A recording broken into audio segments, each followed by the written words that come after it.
अस्सलाम वालेकुम। आज मैं आपके सामने एक अहम टॉपिक के साथ हाजिर हुआ हूँ।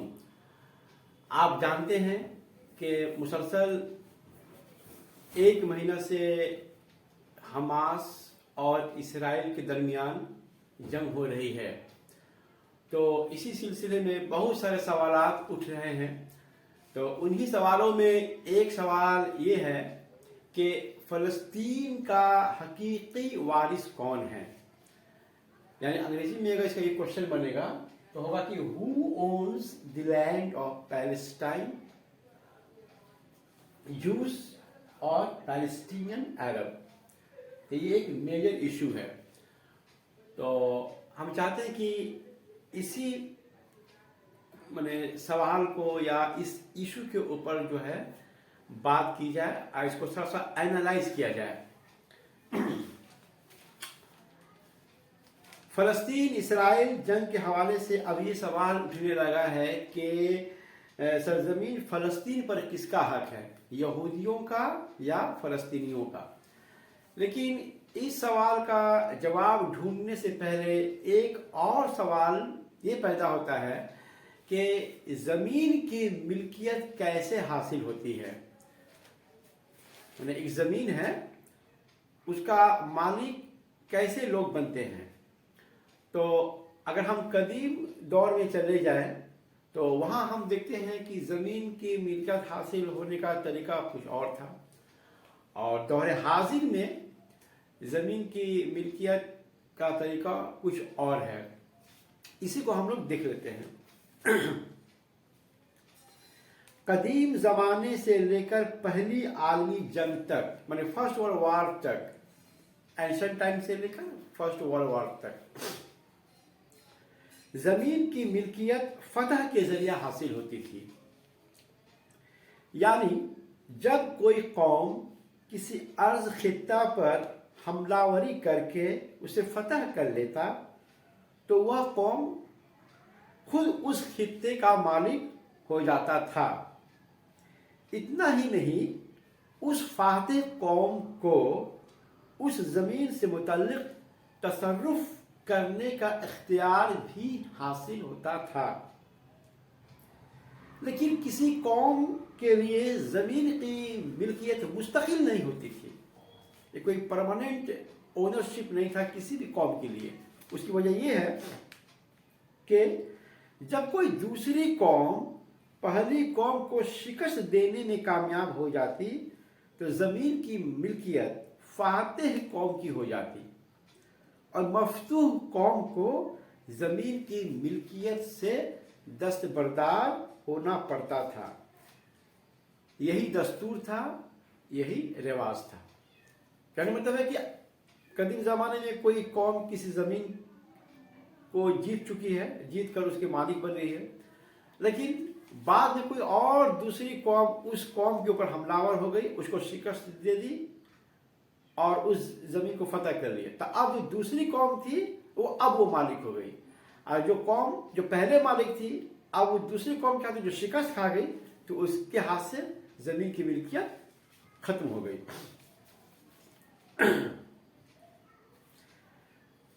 तो ये कदीम ज़माने में यही तरीका था। पहली आलमी जंग तक ज़मीन की मिल्कियत इस तरह हासिल नहीं होती थी कि उस खास ज़मीन पर किसी खास कौम की आबादी दूसरे अक़वाम से बहुत ज़्यादा है। माने अब मिल्कियत हासिल नहीं होने का तरीका बयान किया जा रहा है कि पहले किस तरह से मिल्कियत हासिल नहीं होती थी। या वो कौम उस सरजमीन की सबसे पुरानी कौम है, या वो कौम बहुत पहले से आबाद है और दूसरी कौमें बाद में हिजरत करके वहाँ आबाद हुई है। माने एक फातेह कौम है, एक कौम फातेह हो गई, तादाद में तो कम है, लेकिन जो मफ्तूह कौम है वो तादाद में बहुत ज़्यादा, उसकी पॉपुलेशन बहुत ज़्यादा है। तो by the virtue of population कोई कौम जो है किसी ज़मीन की मालिक नहीं होती। माने कहने मतलब कि जो जंग के जरिया किसी ज़मीन को जीत लेता था, वहाँ की कौम को या वहाँ के राजा को या वहाँ के बादशाह को या शहंशाह को शिकस्त दे देता था तो वो जो है फातेह कौम जो फिर मालिक हो जाती थी। जमीन की मिल्कियत हासिल करने का ये तरीका नहीं था, माने कि कौम पहले से कोई आबाद है, उसकी आबादी ज्यादा है, दूसरी कौम हिजरत करके आई है, वो बाद में आई, हम पहले से यहाँ मौजूद है, ये तरीका नहीं था। इसे एक तमसील से समझें। एक मिसाल हम बताते हैं। मुसलमानों के फतुहात का दौर आगाज होने से पहले स्पेन, जिसे हिस्पानिया कहते हैं, मसीहियों का मुल्क था और वहाँ 100% बाशिंदे ईसाई थे। लेकिन जब साल 711 में तारिक इब्न ज़ियाद ने स्पेन को फतह किया, फिर उसके बाद मुसलमान मशरकी एशिया और शुमाली अफ्रीका के साहिली खित्तों से जाकर वहाँ आबाद हो गए, तो पूरे स्पेन का मालिक मुसलमान हो गए। लेकिन जब साल 1492 में मुसलमान मसीहियों से शिकस्त खा गए और स्पेन को मुसलमानों से वापस ले लिए, तो मसीही स्पेन का मालिक बन गए। यानी जो कौम जब इक़्तिदार में होती है वो कौम ज़मीन का मालिक होती है। मैंने पहले स्पेन में मुसलमान गए, स्पेन को तारिक इब्न ज़ियाद की क़यादत में उसे फतह किया, जीता मुसलमान, फिर अरब ममालिक से, शुमाली अफ्रीका से वहाँ जाकर आबाद हो गए, अब वो मुसलमान मालिक बन गए। 1492 में इस मुसलमानों की शिकस्त हुई, स्पेन फतह, क्रिश्चियंस वहाँ जीत गए मुसलमानों के खिलाफ जंग में। स्पेन जो है फिर क्रिश्चियंस के पास चला गया, तो अब क्रिश्चियन जो स्पेन के मालिक बन गए। पहली जंग अजीम के वक्त 90% से भी ज्यादा मुसलमान फलस्तीन के बाशिंदे थे, लेकिन बदकिस्मती से फलस्तीन सल्तनत उस्मानिया के इक़्तिदार से निकलकर बरतानिया के इक़्तिदार में चली गई, क्योंकि बरतानिया ने पहली जंग अजीम में तुर्की को शिकस्त दे दी थी। फलस्तीन के फातेह होने के सबब फलस्तीन और उसमें रहने वालों के साथ कोई भी फैसला करने का इख्तियार और तसर्रुफ बरतानिया को हासिल हो गया, और बरतानिया ने हक के तसर्रुफ का इस्तेमाल करते हुए ये फैसला किया कि यहूदियों के लिए फलस्तीन में एक अलग वती तश्कील करेगा। पहली जंग अजीम के बाद जमीन की मिल्कियत या मुल्क का हुक्मरान होने का कानून बदल गया था। अब तक तो यही कानून था, लेकिन पहली जंग अजीम के बाद अब तक जो है, अब जो दौरे हम हाजिर में हैं, तो अब जमीन के मालिक मिल्कियत या हुक्मरान का अब कानून बदल गया है। अब क्या हुआ है, अब एक खास जोग्राफियाई हुदूद के अंदर जो कौम अक्सरियत में होगी, हुकूमत करने का इख्तियार उसी को दिया गया, और साथ ही साथ अक़लियत कौम को अक्सरियत कौम के साथ बराबरी का दर्जा भी दिया गया। इस नए कानून में अब ना ही कोई हाकिम है और न कोई महकूम, हर शहरी दर्जा में बराबर है। माने दौरे हाजिर में क्या है कि कोई एक जोग्राफियाई हुदूद है, उस खित्ते में जो भी कौम वहाँ अक्सरियत में है, मेजॉरिटी में है, तो उसी की हुकूमत होगी, और जो अक़लियत में है वो मेजॉरिटी कौम के दर्जा में बराबर रहेगी, उसे सेकंड क्लास सिटीजनशिप नहीं दिया जाएगा। वो भी जो है माने मेजॉरिटी कौम के जो लोग हैं और जो अक़लियत के जो लोग हैं, दोनों का जो है माने इक्वल सिटीजनशिप रहेगा। तमाम माने हकूक, राइट्स एक ही रहेंगे, कम वेश नहीं रहेगा। ऐसा नहीं है कि अक़लियत कौम का दर्जा दूसरे शहरी का है। इस नए कानून में यह भी कहा गया है कि एक मुल्क दूसरे मुल्क पर हमलावर नहीं हो सकता। अगर कोई मुल्क किसी दूसरे मुल्क पर हमलावर होता है तो दूसरे मुल्क को जारह मुल्क के खिलाफ हक के दिफा हासिल तो होगा, लेकिन ये मुदाफ़ियत बैन अक़वामी कानून को मलहूज़ रखकर किया जाएगा।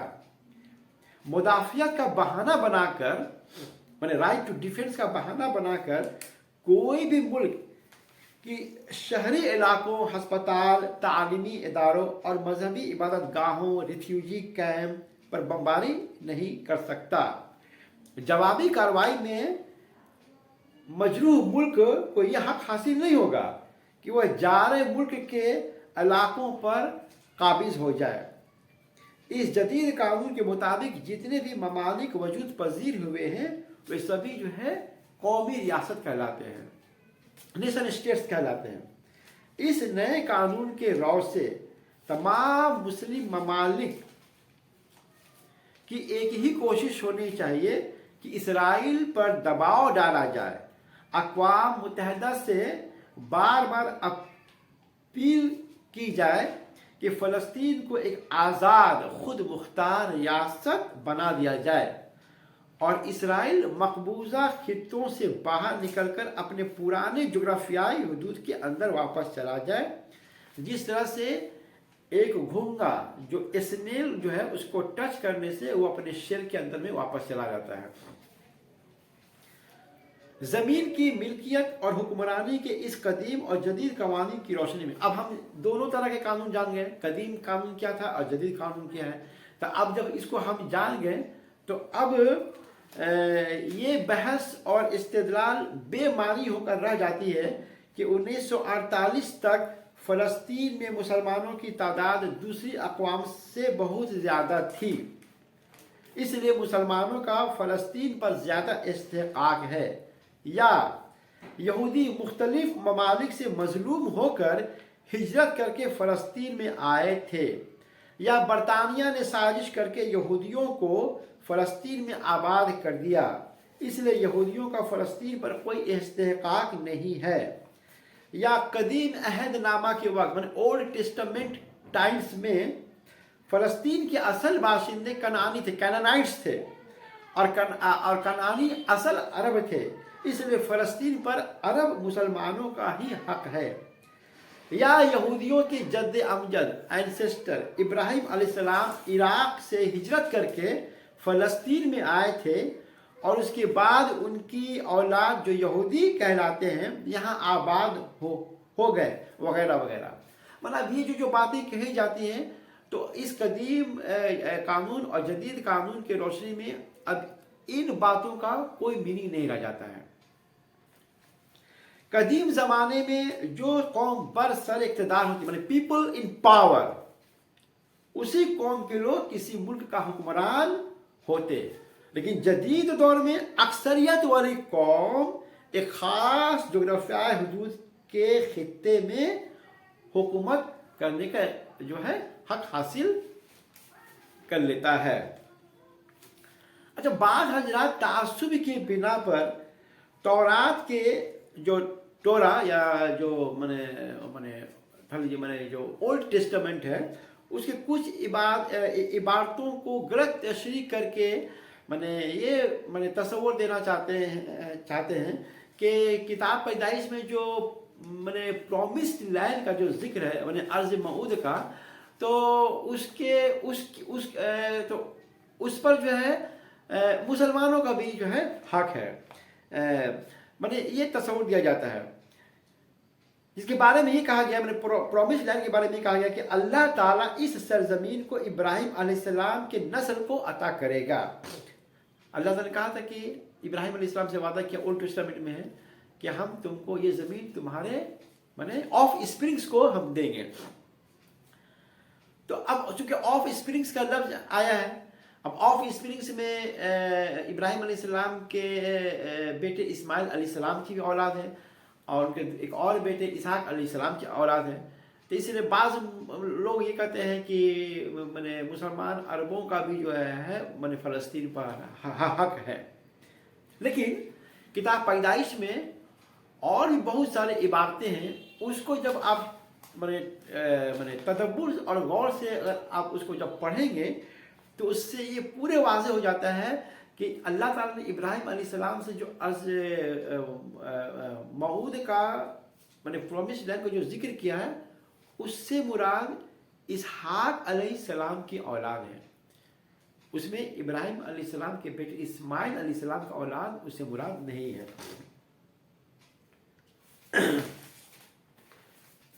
अब मिसाल के इस किताब पैदाइश में बहुत सारी इबारतें मौजूद हैं जिससे वाज़ेह है कि अल्लाह ताला ने अर्ज़ मऊद को माने प्रोमिस्ड लैंड को इब्राहिम अलैहिस्सलाम के बेटे इसहाक अलैहिस्सलाम और उनके बेटे याकूब अलैहिस्सलाम और उनकी नस्ल को अता करने का वादा किया गया। मतलब इब्राहिम अलैहिस्सलाम के बेटे इसहाक अलैहिस्सलाम, इसहाक अलैहिस्सलाम के बेटे याकूब अलैहिस्सलाम।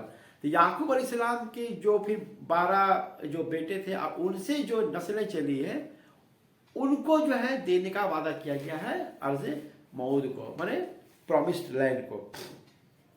अब मिसाल के तौर पर हम आपको दो जो है इबारत पेश करते हैं। एक है किताब पैदाइश बाब 26 चैप्टर 26, उसमें अल्लाह ताला इसहाक अलैहिस्सलाम से फरमाता है कि ये तमाम ज़मीनें, मतलब इसहाक अलैहिस्सलाम से अल्लाह ताला मुखातिब होकर कहता है कि ये तमाम ज़मीनें मैं तुमको और तुम्हारी औलाद को अता करूँगा और उस कसम की तस्दीक करूँगा जो मैंने तेरे बाप इब्राहिम अलैहिस्सलाम से लिया था। तो इसमें बात क्या कहा गया, क्या कहा गया है? इसहाक अलैहिस्सलाम की औलाद से, ठीक है। उसी तरह से किताब पैदाइश बाब 28 में है कि इसहाक अलैहिस्सलाम ने अपने बेटे याकूब अलैहिस्सलाम से कहा कि किसी कनानी लड़की से निकाह नहीं करना, तू अपने मामू लबान के किसी एक बेटी से निकाह करना।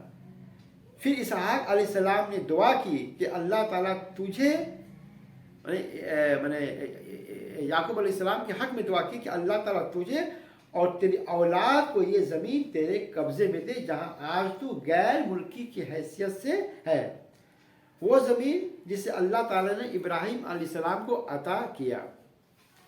तो इन इबारतों से भी साफ जाहिर है कि प्रॉमिस्ड लैंड इब्राहिम अलैहिस्सलाम के जिस बेटे को देने का जिक्र है उससे मुराद इसहाक अलैहिस्सलाम और उसके बेटे याकूब अलैहिस्सलाम और उनसे उनके नस्लों को देने का वादा किया गया है। इससे इस्माइल अलैहिस्सलाम के औलाद का कोई ताल्लुक नहीं है। अब दौरे हाजिर में यही आलमी कानून है। मैंने हमने जो भी दो कानून बता दिया, एक जदीद कानून, एक कदीम कानून, एक जदीद कानून। तो अब जो है, अब जिस दौरे हाजिर में यही कानून चल रहा है, नेशन स्टेट का कानून, और यही आलमी निज़ाम है। अगर मुसलमानों को ये आलमी कानून या निज़ाम पसंद नहीं है या मरवजा कौमी रियासत का तस्वुर मंजूर नहीं है तो वो आगे बढ़कर एक निज़ाम पेश करे और मौजूदा यूरोपीय ताकतों को शिकस्त देकर उसे नाफिज करे। मगरबी निज़ाम का खात्मा और इस्लामी निज़ाम का क़याम ताकत के ज़रिए ही किया जाएगा। क्या तमाम मुस्लिम ममालिक के अंदर इतनी क़ुव्वत और ताकत मौजूद है कि वह अमेरिका, चीन, रूस, बरतानिया और फ्रांस जैसे सुपर पावर का मुकाबला कर सके और उसे शिकस्त दे सके? अगर नहीं है तो मुस्लिम ममालिक को चाहिए कि मरवजा आलमी कानून पर अमल करते हुए दो रियासत फार्मूला के रौ से इसराइल और फ़लस्तीन का झगड़ा ख़त्म करवाने में अपना किरदार अदा करे। तो ये था फ़लस्तीन के ऊपर किस कौम का हक होना चाहिए, यहूदियों का या फ़लस्तीनियों का। तो कानून के हिसाब से, क्योंकि नेशन स्टेट का दौर चल रहा है, पूरी दुनिया में नेशन स्टेट का ही रिवाज है, तो उस रिवाज को मानते हुए मैंने हम लोग यही चाहेंगे कि फ़लस्तीनियों के लिए एक आज़ाद खुद मुख्तार रियासत बन जाए और इसराइल 1948 में जो उसका जो मैंने जोग्राफिकल जो बाउंड्री था उस बाउंड्री में वापस चला जाए और वो भी अपना अलग एक रियासत बनाकर बने रहे और फ़लस्तीन भी अपने एक रियासत बनाकर रहे और मिलजुल कर अमन मान के साथ दोनों ही कौमें जो हैं ज़िंदगी अपना बसर करें। अस्सलाम वालेकुम।